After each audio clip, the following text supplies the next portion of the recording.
Hi, my Sudlings, it's me, Hetalia. So today I thought I might try a new thing out with my speed paints, which is a voiceover instead of just the music from the YouTube audio library, because that's just boring, honestly. So I guess I should probably talk about the process of the drawing. Um, I originally drew this with the intent of printing it out and mailing it to my grandmother. She's paying me to make her some artwork to hang up in her house. So I thought I could make a digital painting for her. I think that'd be pretty cute. But unfortunately, I don't have a printer, and I don't think the library would let me print out a full piece of art with full color. So I guess that idea's out. I mean, maybe I could print out the line art and color it with colored pencils and stuff. That way I could take the line art and potentially make a coloring book out of my artwork. Not so smooth segue out of the way. I was thinking about taking all of my artwork and taking the already existing line art or make new and improved line art and putting it into a Google document to make a coloring book out of my artwork. I think that'd be a fun idea. I mean, I already have the line art from this art piece that I can add to the coloring book. And I can pull line art from other art pieces that I've made. And I could always revamp other art pieces and use the line art from that and put it into the coloring book. My only issue here would be potential copyright issues. I mean, what if I add artwork that is copyrighted and my coloring book gets taken down or I get sued? I mean, that'd suck. I don't have any money, so I would be screwed if I were to be sued. I mean, people have been sued by just selling art prints of copyrighted characters before, so the danger is real. Speaking of art prints, do you know what sounds fun but absolutely terrifying to me? Selling my artwork at a convention. It sounds fun because selling my artwork to others and earning money from it and getting to see all these cool cosplays while I do it sounds fun as hell. But I have social anxiety, so that sounds terrifying. Talking to people I don't know scares me. The only reason I can do YouTube is because I'm always talking directly to a phone or computer and not a human being. Though my case manager would be annoyed with me if I let that get to me. So I guess I'd have to power through the anxiety to do that. I think selling art prints and stickers and maybe some coloring books of my artwork would be super cool. I mean, maybe even have a book with my full pieces, not just the line art. That'd be super cool. I've seen other artists do that with their artwork. I think I have even seen artists sell those art books at like conventions and stuff. Though I don't think they would sell unless it had a bunch of like fan art in it or like if I was just this big well-known name. But the idea of it sounds super cool. I don't know how to make stickers, but I mean I could always look up tutorials. I might have to make artwork specifically to turn into stickers. Like, I don't think people would want big, rectangular stickers. I don't really see very many of that on, like, Etsy and at conventions and stuff, so. But, like, which fandom should I make stickers out of? I know I want to make some Vocaloid stickers. Like, no matter who is at an anime convention, there tends to be a bunch of people who know about Vocaloid. Like, the Vocaloid exists. So I guess Vocaloid might be a pretty good idea. I don't think Hetalia is very popular anymore, but I can still make some Hetalia stickers. I'm just stubborn. If no one buys them, I could have like a bunch of Hetalia stickers for myself. And I mean, I could always put my leftover products online to sell. Like, there's nothing stopping me from doing that. People do it all the time. I could also sell some Death Note stickers. I think Death Note stickers might sell well too. The show Death Note is so iconic. Everyone who is into anime has at least heard about Death Note before. So I should probably add that to my arsenal too. And since I like Madoka Magica and Sailor Moon, I could also add them onto that too. I mean, everyone has heard of Sailor Moon before. And I think Madoka Magica is just, like, the characters are so cute that I don't think anyone is going to care whether or not they know the show. I mean, they're adorable. And I don't know if Studio Ghibli might get me in trouble, but if not, I could add some of that in there. Everyone likes Studio Ghibli, right? I'm not the only one who likes it. I know that for a fact. And I just think that would sell well. Hold on, I'm rambling. I'm sorry. Back to the artwork. So, yeah, if you noticed at the beginning, I traced my own hand to make the hand look good. I'll admit it. I traced my hand. I I traced my hand, not someone else's artwork, so it should be okay, right? I just love Chibitalia. He's so cute. I want to squish his little cheeks. He looks so squeezable, if you get what I mean. Like, I hope I did him justice. He's just so precious. I love him. So I already made this headcanon on Tumblr, but I have a headcanon based on Chibitalia in Italy. So Chibitalia is just child Italy, and Italy is canonically a male. That is a fact. But if you notice in the anime, Chibitalia was dressed as a girl for most of his childhood, and it was only until he hit puberty that Austria noticed that he was a boy. Like, we can agree on that. He doesn't like he doesn't seem to care or mind that he was dressed as a girl or perceived to be a girl by Austria and the Holy Roman Empire this entire time. He seems okay with being referred to as a girl. So if you see my post on Tumblr, you know where I'm going. I headcanon that Italy is some type of gender queer. Like, I don't think I can say that it's canon, even though there is evidence of it in the source material, but hey, I'm claiming it as a headcanon.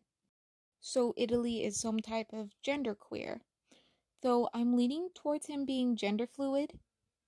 Is that me projecting my gender identity onto Italy because I kin him and I relate to him so much? Probably, but I don't care.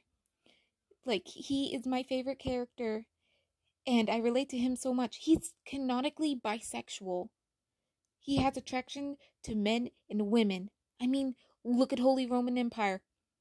He knew that the Holy Roman Empire was a guy. He even, as an adult, acknowledges that Holy Roman Empire was a boy and was still attracted to him. He even admits it as an adult. And he flirts with and is implied to sleep with women. So we share our sexuality. So why not let us share a gender identity as well? Okay? Just let me have this one thing. But anyways, I'm rambling again. Let's get back to the artwork, I guess. I've been trying to draw more dynamic poses. I don't know when I'm going to post this specific video, but I think it should be after my Pride Month YouTube short. And if I did post it then, after that, you'll see how much I've been trying to draw more complex and dynamic poses instead of the characters just being dead center in the middle of the frame, staring directly at you as in a bust up position. Like, I'm trying to make more dynamic poses. I've also been trying to play with like fluidity within my artwork, like make the skirts look like they're moving and blowing in the wind and not like they're stiff. Make the hair look like it's actually hair and not just some bland blob on top of the head, and try to make it look like it has some movement too. I've been also trying to make the clothes look like they're clothes, add wrinkles, make it look like it's clothes and not just paint, like body paint on the skin.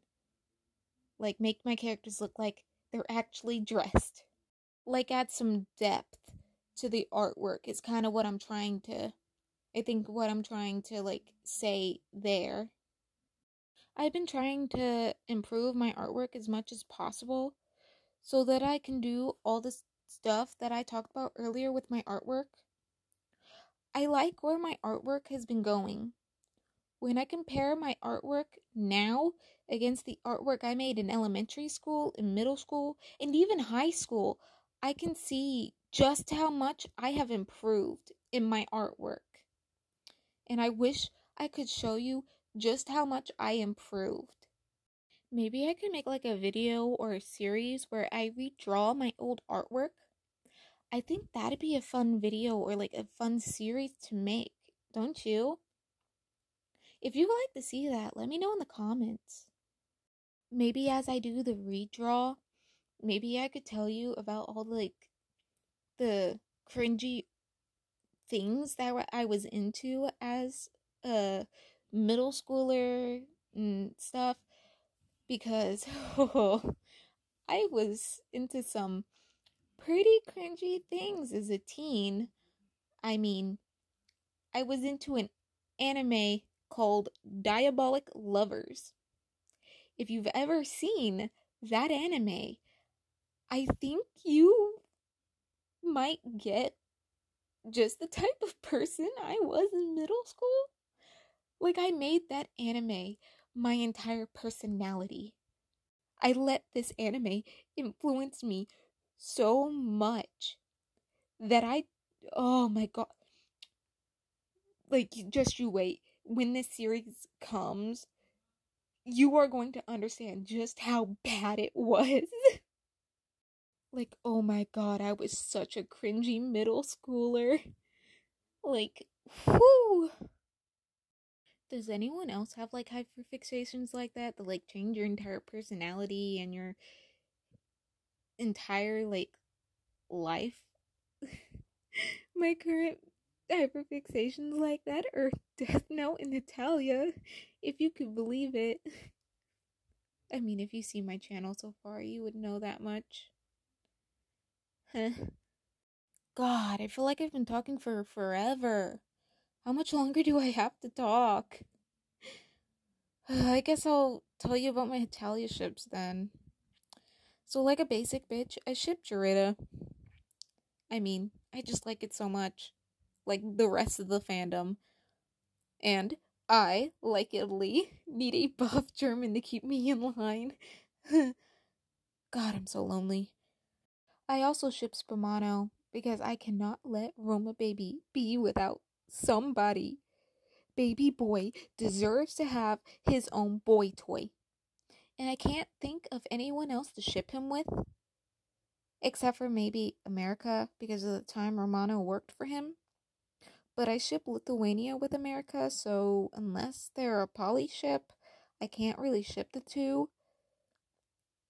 And I refuse to give Romano a boy toy and then make him share it with another person. I refuse. Baby boy is too precious. He deserves his own man. Or girl. He's also into girls. I also ship Oshun because Italy needs to have his mother and father. I also ship Fruck for the same reason. Canada and America need their mother and father. Guess who the father is and who the mother is? Hint. I ship Fruck. That should be a good hint. I wonder if we'll get a season 8 of Hetalia. That would be wicked. I still haven't watched like all the series yet because I can't afford Crunchyroll right now. Man, it's so hard to find all the good anime without having to go through Crunchyroll. But once I get the money, I will definitely binge all my favorite animes. You can't stop me. What anime are you guys watching? I have a whole list of anime that I want to watch. For example, I really want to watch Excel World. I've seen clips of it on YouTube and it looks so good. Like, I love the concept. It's such an interesting concept. Another anime that I really want to watch is Death Parade. I've watched clips of it on YouTube, specifically the ice skating scene. A video of it popped up on my YouTube feed because I'm really into figure skating. I cannot wait until the next Winter Olympics, I swear. But anyway, Death Parade, I really want to watch it. Again, such an interesting concept, and I am obsessed with it. I would love to watch it. I also want to try doing this anime binge challenge that I came up with. I call it Your Cry in April. As you could probably tell, I got the name from the anime Your Lie in April. And as you could probably tell from the name of the challenge, is that I want to binge a bunch of animes that made me cry or is known to have made other people cry, all during the month of April. The point is to cry as much as possible because I'm an emotional bitch and I need an outlet to get all my sadness out. Or try not to cry as much as possible, to train myself not to cry when I'm sad. But my therapist says that's not really a healthy option. So leave your suggestions in the comments, I guess. Both for the anime and what I should be trying to do during this challenge. So I have a list of anime to watch during Your Cry in April. I'm obviously going to watch Your Lie in April. I have to. It's the namesake of the challenge. I have to add it in there. I'm also going to add Clanad because parts of it made me cry. And I think that if I leave out any of the anime, that it's not going to hit as hard. I'm debating on whether or not to add Death Note because of a certain scene that I'm sure everyone knows and understands what I'm talking about made me cry. But I'm not entirely sure if that would count because it's like one scene. One scene. But like that's like if I added Hetalia because the Davy episode made me cry. I don't really think it's going to count. So, I don't know. What's your guys' thoughts on this? Oh my god, I can't believe I forgot about the anime Erased. That made me cry like a baby. I love Kaio so much. I just want to hug her. If her mother does not want her, I'll take her. She's sweet. She's cute. I'll take her. Give her to me. Oh, and I also forgot about Wolf Children. Oh my god, I can't believe I forgot about Wolf Children. That movie was so good. I love that movie so much. I know saying this might get me crucified, but I have never watched Attack on Titan. I heard it was so gory and like so sad, so I like avoided it like the plague. But I heard I heard it's a really good anime. And since I heard it's a sad anime, I guess I can add it to the list. I mean, what do you guys think? I think I have a decent collection of sad anime to watch. What do you guys think? What anime should I add to my list? Like, what sad animes have you watched that you recommend that I watch? So we're nearing the end of the video, and I feel like I've talked about everything and nothing at the same exact time.